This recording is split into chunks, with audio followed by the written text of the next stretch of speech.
So good with rice. I can eat this every night. Have you ever had black bean spare ribs? It is so delicious, and that black bean just adds that umami punch. Today we're going to show you a really simple sous vide recipe that it's going to be perfect straight out of the bag. There's nothing to do after, and it's excellent for meal prep. If you're new to kind of cooking, we do sous vide recipes and a lot of other things as well. So make sure to subscribe and hit that notification bell. Okay, let's get straight to it. We're going to use dry black beans today. If you already have a black bean paste, you can use that and adjust the flavors as you want. You might some more spice or garlic. We're going to go straight for the dry black beans, and together we're going to use garlic.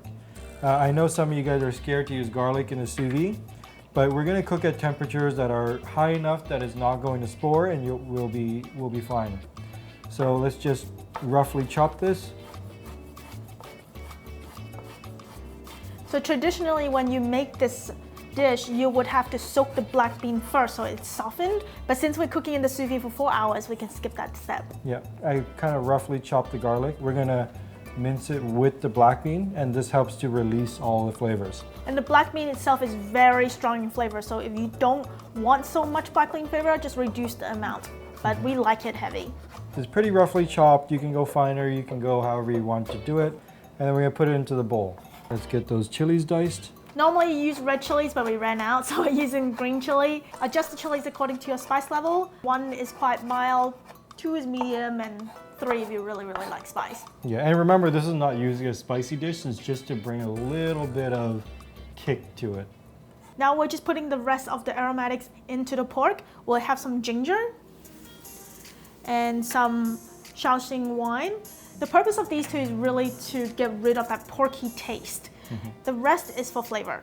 We have some sugar, sesame oil, oyster sauce. You see, now we didn't use any salt. That's because salt would kind of like stiffen the meat, if that's how you explain it. Oyster sauce will keep the meat a little more tender. And also because many of the things here are already salty, like the oyster sauce and the black beans, so you don't want to overdo it with the addition of salt or soy sauce. So the next step is just to mix it together. Smells good already. So we sliced the ginger quite large, like quite big slices, because I like to remove it. All right, just put it in bag. You're gonna want to get your ribs into one layer as much as possible. This way it reduces your cooking time and all of it cooks evenly. It's done. You can eat it straight out of the bag if you really want to. Or you can chill it in the ice bath and then put it in the freezer. Then you can have it whenever you want.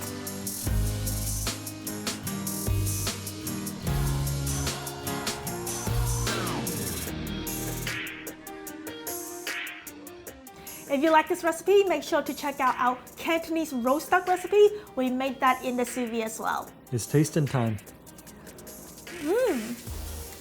That's good. It's very tender. But it's not like the falling off the bone kind of tender. This is like a real Asian style tender.